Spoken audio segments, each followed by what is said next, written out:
Olá, o Tribunal Superior Eleitoral preparou um novo programa para você, que este ano tem o grande desafio de escolher novos representantes. Aqui, nós vamos falar sobre urna eletrônica, segurança do voto, avanço da biometria nos estados e as regras das eleições de 2018. Vamos mostrar também as principais notícias dos tribunais regionais eleitorais. E toda semana, um tema relacionado às eleições será tratado por um convidado aqui no estúdio. Conheça agora o Conexão Eleitoral. Uma hora antes da eleição, os sistemas da urna eletrônica serão testados. O juiz da zona eleitoral vai convocar os partidos políticos e integrantes de instituições como a OAB e o Ministério Público para que compareçam às 7 da manhã do dia da votação na sessão sorteada, para acompanhar a auditoria da urna eletrônica. TSE e partidos políticos fecham acordo para não divulgar notícias falsas nas campanhas. O objetivo é criar um laço entre as siglas para que elas também se comprometam a prevenir e a informar aos eleitores sobre o cuidado com os conteúdos falsos que são divulgados e compartilhados pela internet. Em julho, a população vai poder tirar o Documento Nacional de Identidade, o DNI. A ideia do DNI é juntar vários documentos, como carteira de identidade, CPF e título de eleitor, em uma identificação única. Eleitores do Tocantins voltam às urnas no dia 24 de junho para escolher o novo governador. O trabalho da Justiça Eleitoral para o segundo turno segue intenso. As quase 5.000 urnas eletrônicas estão sendo preparadas novamente. A auditoria é uma forma usada para verificar se algo está correto ou apresenta alguma falha. E nas eleições de outubro a situação não vai ser diferente. Novas regras vão ser adotadas para garantir segurança e transparência ao processo. Uma hora antes da eleição, os sistemas da urna eletrônica vão ser testados. Isso para ter certeza que o voto dado é o voto computado. Ela está aí, preparada para as eleições. A urna eletrônica tem um papel importante no dia da votação, tanto para o eleitor quanto para os candidatos. Todos os sistemas devem funcionar com perfeição. Tudo é testado antes. E para não restar dúvida, a Justiça Eleitoral aceitou mais um desafio. No dia da eleição, 7 de outubro, uma hora antes da votação, algumas urnas vão ser testadas novamente. Ao todo, 144 urnas eletrônicas no Brasil serão sorteadas aleatoriamente. Em seguida, o presidente da Comissão de Auditoria da Votação Eletrônica de cada estado será avisado. O juiz da zona eleitoral vai convocar os partidos políticos e integrantes de instituições como a OAB e o Ministério Público para que compareçam às 7 da manhã do dia da votação na sessão sorteada, para acompanhar a auditoria da urna eletrônica. Se abrirá a urna e se vai verificar ali se cada um dos programas estão com seus respectivos dígitos verificadores. Se eles baterem, se conferirem, significa que aquilo ali é um programa originário ou original do Tribunal Superior Eleitoral e que ele está íntegro. Existe, claro, a eventual possibilidade dos hashes não conferirem. Então, nesse caso, existe elemento suficiente para, nessa verificação, potencial verificação, se impugnar essa urna e se substituir por uma outra e ali, inclusive nessa outra que está sendo substituída, se fazer novamente a verificação. Todo esse processo foi aprovado em plenário pelos ministros do Tribunal Superior Eleitoral, o que resultou na modificação da resolução que determina as regras do pleito. Em nome da transparência, em nome da legalidade, em nome da moralidade, para o tribunal, absolutamente nada é impossível. O Sistema de Prestação de Contas, SPCE, continua sob avaliação. Esta ferramenta tão importante para a lisura das campanhas passou por novos testes. A Justiça Eleitoral fica de olho em tudo que os candidatos e partidos políticos gastam nas campanhas. A eleição é só em outubro, mas o Tribunal Superior Eleitoral e os tribunais regionais já trabalham no sistema de prestação de contas eleitorais, o programa utilizado para fiscalizar a movimentação financeira das campanhas. Como ele uniformiza as informações, ele faz uma espécie de parametrização, ele ajuda na transparência, na divulgação desses dados no site do Tribunal Superior Eleitoral. Muito importante para a população, porque, ao final, essas informações servem para que o eleitor fiscalize os seus candidatos e também quanto aos financiadores dos seus candidatos. O SPCE deve ser instalado no computador de candidatos e partidos. O programa grava a arrecadação de doações recebidas, assim como os gastos feitos. Depois, essas informações são enviadas à Justiça Eleitoral, que confirma se os dados são verdadeiros. Para verificar se os gastos foram efetivos, se foi gasto com o que pode ser gasto, se tudo isso passou pela conta de campanha, que é obrigatório, que o dinheiro, aplicado em campanha passe por uma conta que não tem sigilo bancário, então a gente tem acesso também a esses extratos. Então, basicamente é isso, é a declaração e depois a análise desses dados. O candidato que não prestar contas pode não ser diplomado, mesmo se for eleito. Por isso, o sistema é tão importante. A Justiça Eleitoral realiza testes de campo para garantir o bom funcionamento do programa durante o período de campanha. É importante para a gente verificar se as regras que estão nas resoluções estão sendo aplicadas nos sistemas eleitorais, né? Então a gente vem aqui e faz uma validação dessas regras no sistema e vê se todas estão sendo cumpridas. Ao todo, 3 testes de campo são realizados com TREs de todo o Brasil antes da campanha começar. O objetivo é acertar todos os detalhes até julho, quando o programa já deve estar pronto. A questão dos bancos, registros de receitas e despesas que são muitas vezes inerentes a situações que acontecem no nível regional, que não acontecem no nível dos diretórios nacionais e campanhas de presidente. E essas situações, como o sistema ele é um só para o país inteiro, ele também deve contemplar essas situações. E no próximo bloco, em julho, a população vai poder tirar o Documento Nacional de Identidade, o DNI.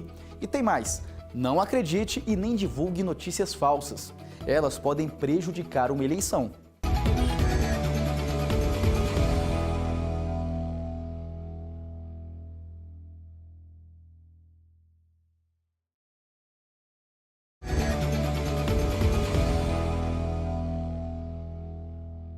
Aquele tão sonhado documento único vai chegar. A Justiça Eleitoral, em parceria com o governo federal, realiza vários testes para que os brasileiros recebam o Documento Nacional de Identidade, o DNI, em julho. Aquela coisa de precisar andar com um monte de documentos na carteira, em breve vai ficar no passado. Isso graças ao Documento Nacional de Identidade. A ideia do DNI é juntar vários documentos, como carteira de identidade, CPF e título de eleitor, em uma identificação única. O intuito é sempre diminuir e ter mais segurança para não perder seus documentos. O DNI vai ficar disponível no celular, com várias barreiras de segurança e ainda a identificação biométrica do eleitor. O documento traz mais segurança para os brasileiros. Vinculando todos esses processos, as melhores práticas e esses métodos, estratégias de segurança, nós podemos dizer que esse documento já inicia como sendo um dos documentos mais seguros do mundo. Desde fevereiro, quem trabalha no TSE ou no Ministério do Planejamento pode emitir o DNI. Em abril, o Documento Nacional de Identidade foi disponibilizado no Acre. Funcionários do Congresso Nacional e parlamentares também podem se cadastrar para usar o DNI desde maio. É um documento muito seguro, que evita duplicidades e é um mais eficiente meio para evitar o dispêndio de recursos públicos. A criação do Documento Nacional de Identidade teve iniciativa da Justiça Eleitoral.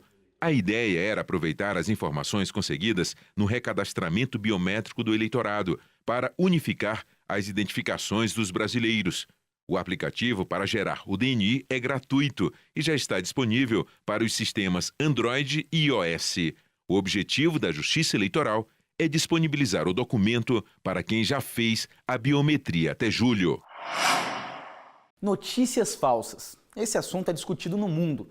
O eleitor deve ficar atento e não acreditar em tudo que lê ou vê na internet, por exemplo. Também é papel do cidadão verificar se uma informação é verdadeira antes de ficar compartilhando por aí.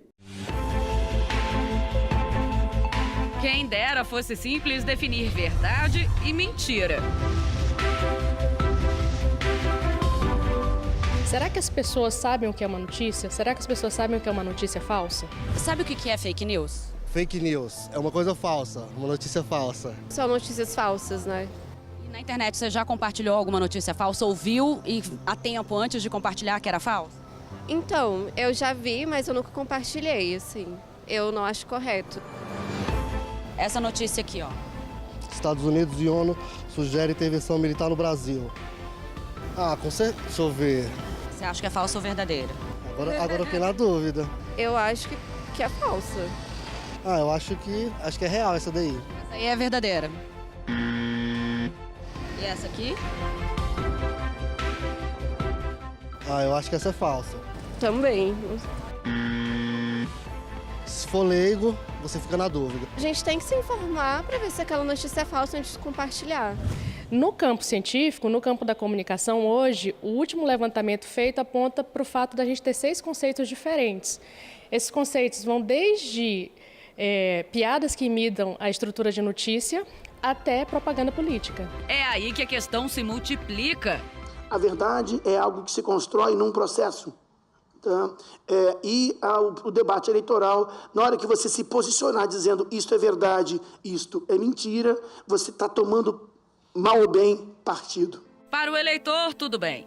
Ele pode escolher um lado, mas isso por si só não basta. A charada está em como escolher esse lado. A próxima eleição brasileira vai ser, sobretudo, marcada por essa necessidade do cidadão de assumir-se como responsável não só pelo voto, como pela construção das informações acerca do voto. Por isso, tenha os 2 pés atrás com algumas informações que circulam pelas redes sociais, só fazendo pose de notícia. Elas não são, na verdade, obra lúdica, como o Chapeuzinho Vermelho ou uma outra história. Isso tudo é poesia, isso tudo é perfeitamente permissível numa liberdade de expressão.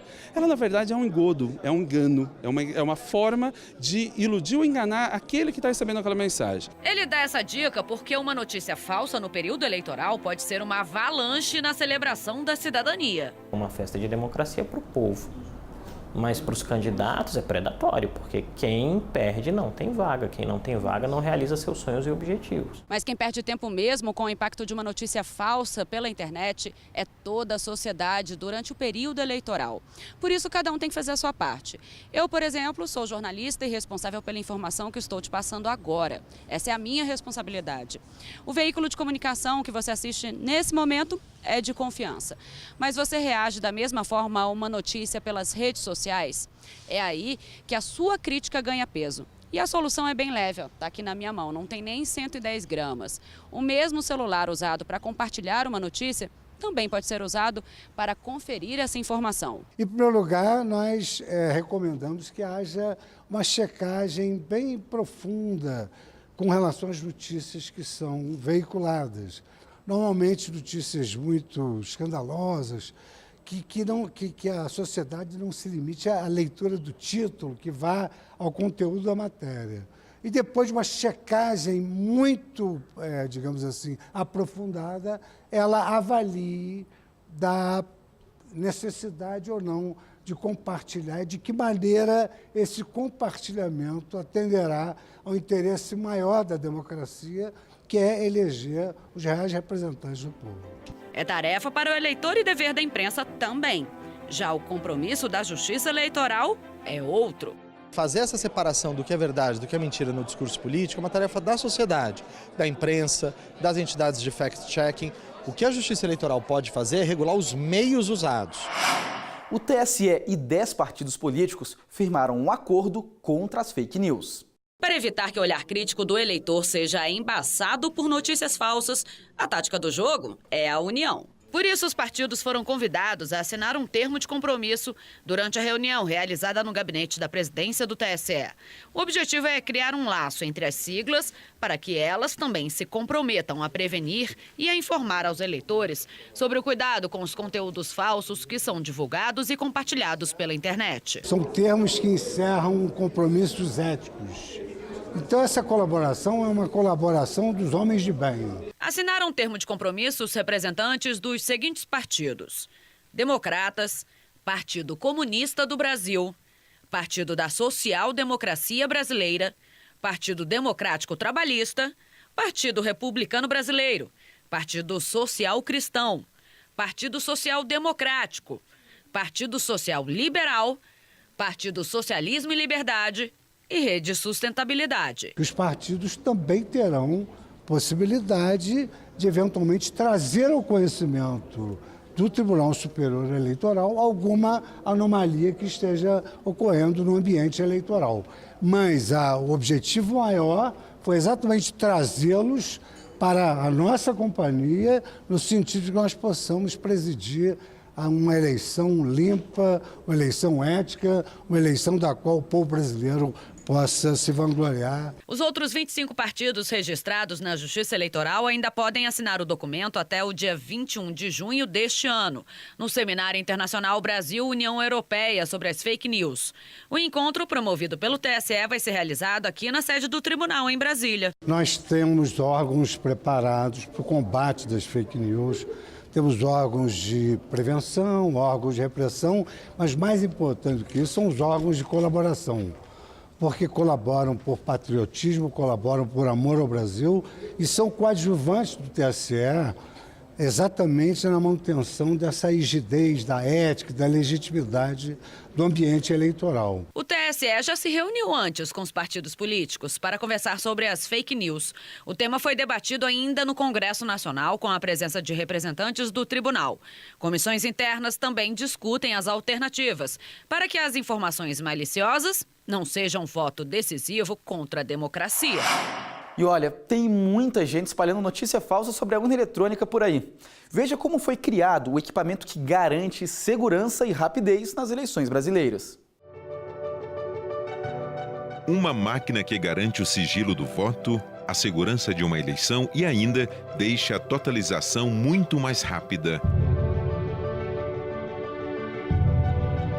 É claro que a urna eletrônica não foi criada de uma hora para outra. A história do processo, da informatização do processo eleitoral brasileiro iniciou-se em 1985 com o cadastramento de eleitores. À época nós tínhamos em torno de 70 milhões de eleitores e eles foram cadastrados e se gerou o primeiro cadastro de eleitores informatizado e centralizado. Depois disso, a Justiça Eleitoral ainda passou quase 10 anos estudando e pesquisando até chegar ao protótipo da urna eletrônica. Outras instituições, como as Forças Armadas, participaram desse processo. Uma das principais preocupações dos criadores da urna era garantir que qualquer pessoa pudesse usar o aparelho. Por isso, ela tem um teclado igual ao de um telefone. Até as cores foram pensadas para serem intuitivas. Laranja para corrigir, branco para votar em branco e verde para confirmar o voto. Nas eleições municipais de 1996, a urna eletrônica foi utilizada pela primeira vez. A partir daí, o número de pessoas votando de forma totalmente informatizada só aumentou. Desde o ano 2000, todo eleitor brasileiro utiliza o sistema eletrônico de votação. Cada novo modelo de urna eletrônica são inseridos ali mecanismos de evolução tecnológica para garantir basicamente dois aspectos, a questão da segurança e da transparência. A urna eletrônica nasceu com o objetivo de deixar o processo eleitoral seguro e inviolável.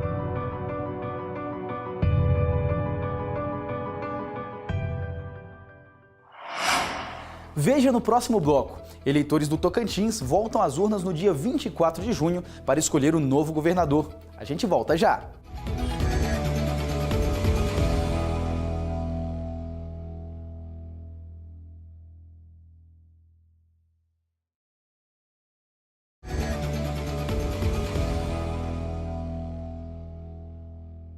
Mais de 1 milhão de eleitores devem ir às urnas no dia 24 de junho para escolher o novo governador do Tocantins. Quem traz os detalhes para a gente é a repórter Késia Reis. A campanha eleitoral continua. Os dois candidatos mais votados disputam agora o segundo turno das eleições suplementares no Tocantins. A minha expectativa para esse segundo turno é que os eleitores tomem ciência do que é importante, né, em cada um ter o seu voto. O que eu espero da população é que escolha o candidato que veja que der para governar o estado do Tocantins, né? Espero que os políticos comprem com o que foi prometido, né? E não deixem nunca para trás, porque só ficar jogando para barriga não vai para frente, né?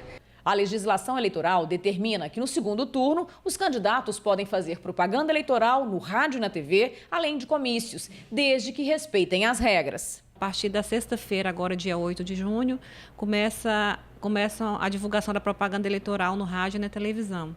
Então, são prazos muito exíguos, mas a Judiciária já se organizou e estamos trabalhando para cumprir todos os prazos, finalizar essa eleição com muito sucesso. Dia 24, os eleitores aqui no Tocantins voltam às urnas. Mais de 1 milhão de pessoas estão aptas a votar. O segundo turno vai acontecer porque no primeiro, nenhum candidato conseguiu mais de 50% dos votos válidos. O candidato Mauro Carlesse teve 30% dos votos válidos. O segundo colocado foi o candidato Vicentinho Alves, com 22% dos votos. E o trabalho da Justiça Eleitoral para o segundo turno segue intenso. As quase 5.000 urnas eletrônicas estão sendo preparadas novamente. Mais de 800 pessoas da Justiça Eleitoral do Tocantins estão envolvidas no pleito para garantir ao cidadão o direito ao voto. Estamos identificando as falhas que ocorreram para preparar as urnas para o segundo turno, para preparar a eleição para o dia 24, para que o eleitor possa exercer seu direito de cidadania. As eleições suplementares foram convocadas após o então governador Marcelo Miranda, do MDB, e a vice Cláudia Leles, do PV, terem sido cassados no mês de março deste ano. Os dois foram considerados culpados pelo Tribunal Superior Eleitoral pela prática de captação ilegal de recursos durante a campanha eleitoral de 2014. Agora eu converso com Tiago Fini, assessor de gestão eleitoral do TSE, que acompanhou as novas eleições no Tocantins. Então, Tiago, a primeira coisa que eu queria saber é como é que é a questão de segurança com relação a uma eleição suplementar, votação paralela, todos esses meios de auditoria, são os mesmos meios que acontecem numa eleição normal? Sim, tudo que acontece na eleição principal acontece também na suplementar. E, por exemplo, nessa eleição agora do suplementar de Tocantins para governador, um dos motivos que eu fui ao Estado foi para acompanhar a votação paralela. Todo o procedimento da votação paralela, né, que é o procedimento de auditoria do sistema eletrônico de votação, que é justamente para a gente mostrar que o que digita na urna é o que sai no resultado oficial. A urna eletrônica é offline, ela não está conectada a nada. Então, quando falam de invadir as urnas eletrônicas, não tem como, porque você vai ter que ir urna por urna nas quase 500 mil urnas no país inteiro. Então, na verdade, o que é? É uma votação simulada que a gente faz com urnas que já estavam preparadas, que já estavam lá no colégio eleitoral. No sábado é um sorteio, a gente tira essas urnas, coloca urnas de contingência, e no domingo, no dia da eleição, no horário de eleição, que a urna só funciona naquele horário, das 8 às 17 horas, são digitados os votos da urna eletrônica, naquela urna que estaria pronta, e no final compara o boletim de urna, o resultado que saiu, com o que foi digitado, para ver se realmente a urna, quando se digita o número tal, é esse número que aparece ao final mesmo. Esse procedimento a Justiça Eleitoral faz desde 2002, é uma exigência da Lei 9.504, a gente sempre fez, e nunca houve... No país inteiro nunca houve um resultado que não tenha batido. E para essas eleições suplementares do estado do Tocantins, a gente ainda teve um outro desafio, uma outra novidade, que foi uma campanha do TRE para deixar as eleições limpas, não deixar sujeira no chão, um santinho espalhado pelas ruas. Em Palmas, realmente, a gente andava, não via nada no chão, nos colégios, nos locais de votação, estava muito limpa a cidade. Então, acredito que foi bem efetiva a campanha do tribunal. Não, já que a gente está falando sobre o trabalho do Tribunal Regional Eleitoral do Tocantins, o principal desafio para você fazer eleições suplementares é realmente o tempo, que é muito pequeno, né, muito curto, o espaço de tempo entre a decisão da Justiça Eleitoral de se realizar uma nova eleição até a data da votação? Eu acho que para o estado de Tocantins, nessa eleição suplementar, o principal desafio foi o tempo. O tribunal é incrível, assim, eles estão de parabéns, o TRE de Tocantins, mas eles tiveram 2 meses para conseguir realizar essa eleição. E é um estado que tem uma abrangência grande, é um estado grande geograficamente, com locais de difícil acesso. Então, eles realmente estão de parabéns pelo que eu vi lá, foi tudo muito direito, muito bem planejado. E acho que o principal desafio foi o tempo mesmo, de conseguir planejar tudo em 2 meses. Bom, sendo que ainda teve um outro desafio que, nesse caso específico do primeiro turno para o governo do Tocantins, a eleição saiu próxima da greve dos caminhoneiros, quer dizer, o TRE ainda teve que fazer um esforço a mais para garantir que a eleição ocorresse tranquilamente. Sim, exatamente, que a semana anterior ao primeiro turno foi a que estava a semana de greve e o TRE teve que adotar medidas emergenciais quando soube da greve, principalmente da questão de combustível. Então, eu soube lá que o tribunal realmente, quando ficou sabendo da greve, já foi atrás de conseguir ter um estoque de combustível para garantir as eleições. Teve local de difícil acesso para que a urna chegasse, teve que um comboio ainda com um caminhão-tanque de combustível atrás, porque durante o caminho não ia conseguir abastecer. Então, o tribunal ainda teve que superar essas dificuldades na semana anterior ao primeiro turno. Ok, muito obrigado, Thiago. O nosso primeiro Conexão Eleitoral fica por aqui. Nos acompanhe também nas redes sociais e na página da Justiça Eleitoral no YouTube. Semana que vem a gente está de volta. Até lá!